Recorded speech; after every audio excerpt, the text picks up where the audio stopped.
Philip, if I want to deal with the question of God, I got to come face to face with the problem of evil. There's no choice.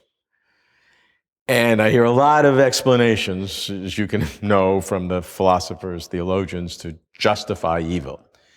You've said that if God intervenes with a miracle even once in the world, then the problem of evil becomes, I think, insurmountable for a theist and would knock that God right out of the box. Is that right? That's a little more dramatically put than I'd put it in philosophical prose, but I think the position's right. That is, if God once can set aside the regularities of the world in order to bring about some goal, then we have to ask, why couldn't God do that again in another case? Let's imagine that once, a rock is falling toward a bus on which school children are there, and God causes the rock to diverge and bounce over the bus with no damage. Then why in the next case wouldn't God intervene as well? If God doesn't, God's inconsistent and therefore not God. If God does, then why not again and again and again until the independence of the natural order is lost altogether? Well, theologians have lots of answers. I don't know whether any of them are coherent, but I want to get to your answer. I want to agree with what you're saying. Okay, if God has one miracle in the world where he sets aside natural law, then the problem of evil becomes insurmountable. I want to assume that's the case. But you're still a theist, so how do you deal with the problem of evil? You must assume that God never intervenes in the world. That's the only logical conclusion, no? God can't intervene in a way that sets aside natural law. If there is some area of the world, say human thought, that isn't bound by natural law, then it would be possible to have a divine influence there. So you're truncating the definition of natural law to allow God to intervene in some areas but not others. I'm not truncating it. It's the question of whether the world is such that natural law doesn't dominate, say, in human reasoning or human thought. Okay. What's interesting for me about the problem of evil is that it is an impulse for us to rethink what we can say about God.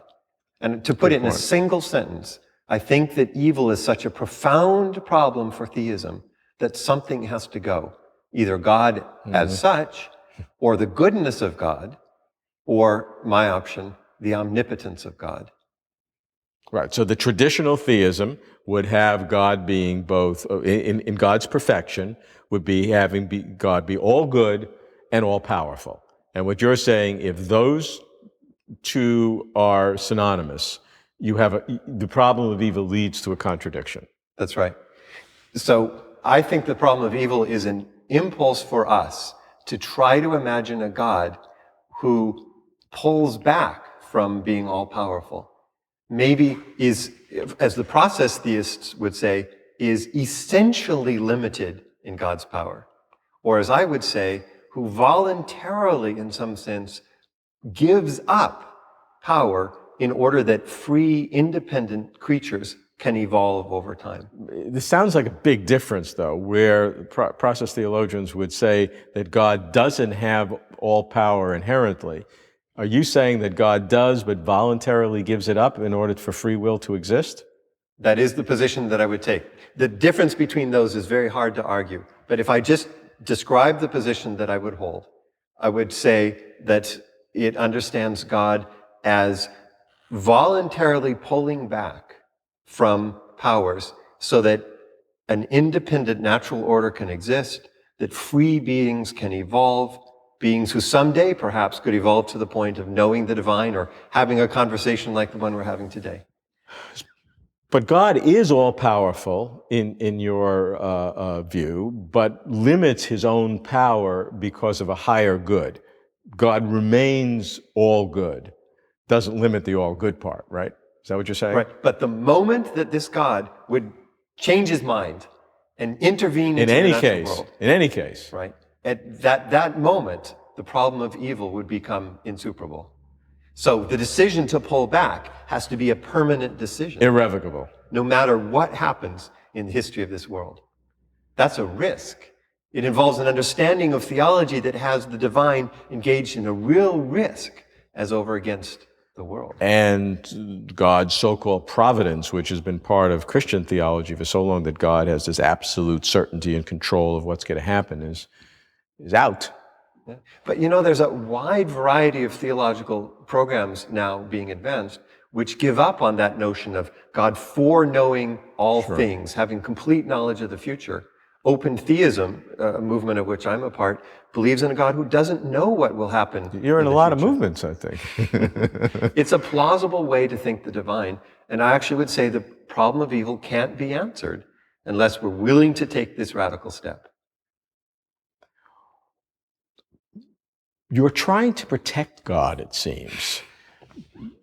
The God that you're creating for me, that you would want me to believe in if you're proselytizing me, which you're not, but suppose you were, would have me believe in a God that is blameless for this evil because God drew back, let free agents do what they do, and they created evil. But it sounds like that's a distinction without a difference, because it sounds like this God, if it really is all that powerful, knew that would happen.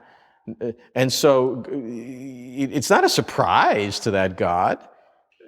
You're trying to beautify this God when I think that's inconsistent. Okay. Remember one thing about the problem of evil debate. It's the atheist attempting to answer the charge that it's inconsistent to believe in a God and to acknowledge evil.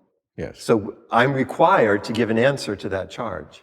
And the answer to the charge is that I assert, free will is worth what occurred. Free will is so valuable. That is a creation which is not a bunch of automata that are forced to respond to a creator, but freely bring their own responses. That is so valuable that God was not mistaken to pull back in this way from divine power, to allow a world to develop of the sort that has. But God is still responsible for the evil. God is responsible only for the initial decision to allow there to be a free world. And once God has made that decision, then God, like us, has to watch how the thing unfolds.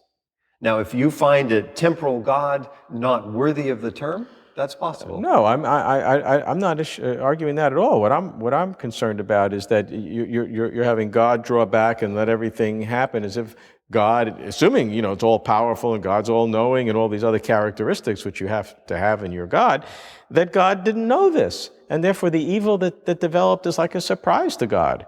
I can't accept that. How could it have been a surprise? I think we're faced with a fundamental question. You can imagine a God who coerces results out of the world, or you can imagine a God who's engaged in a relationship of persuasion. Both words are important. Relationship means genuine back and forth with creation, and persuasion means treating you as an adult who has autonomy, who can think, pursue truth, and place your worship cards on the table where you wish. And to me, that is the only form of religion that will be plausible for humanity come of age.